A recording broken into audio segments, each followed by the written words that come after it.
Well, Axial Racing have been dropping hints on Facebook over the past couple of days, and we have the new Axial Gravedigger SMT10. I say new in inverted commas in there, but more to the point, and what is of more interest to me and quite a few other people out there, is the Axial SMT10 Raw Builder's Kit. Gravedigger, yours for $299 with all the electrics included. But for $199 you get the Raw Builder's Kit. You can add your own electrics, motor, radio, etc, etc, etc. I can see this being hugely popular up until a point, because you will notice it is an entirely black cage on here, so if you want to replicate the Gravedigger look, you are slightly out of favour on there. Although we do have the Gravedigger exhaust pipes on here, the one thing is obviously blatantly missing is the lack of a green cage on here. So what do we get for our money? Well, for $199, what do we get? Well, basically you get a kit of parts, complete assembly required on this thing. Well, it looks pretty similar in setup to my Axial Max D, which is sat alongside next to me. This nuclear plastic guard, that is new on here. A few other new bits, which Richie Boy will scan down to here.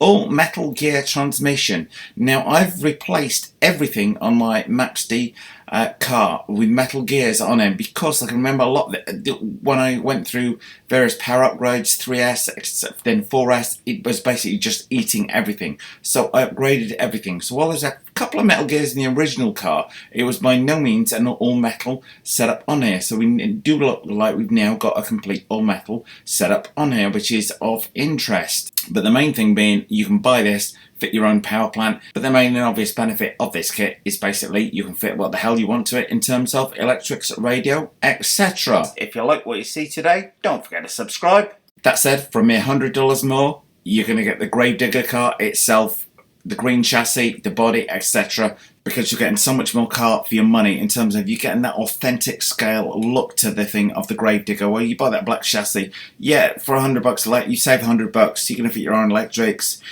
Good if you're into monster truck competitions.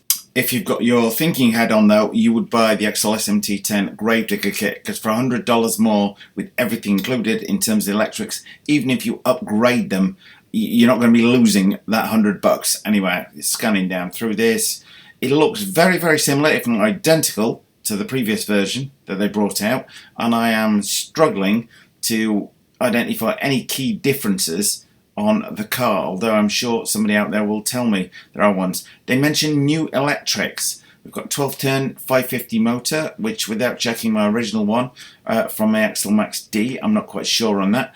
The ESC 60 amp on here. However, that ESC is only rated to 2S according to this. So there's maybe one thing you're going to think about upgrading straight out the box if you want to upgrade the power on this thing. But it's kind of like a halfway house, this, while they show it doing all the big stunts online, etc.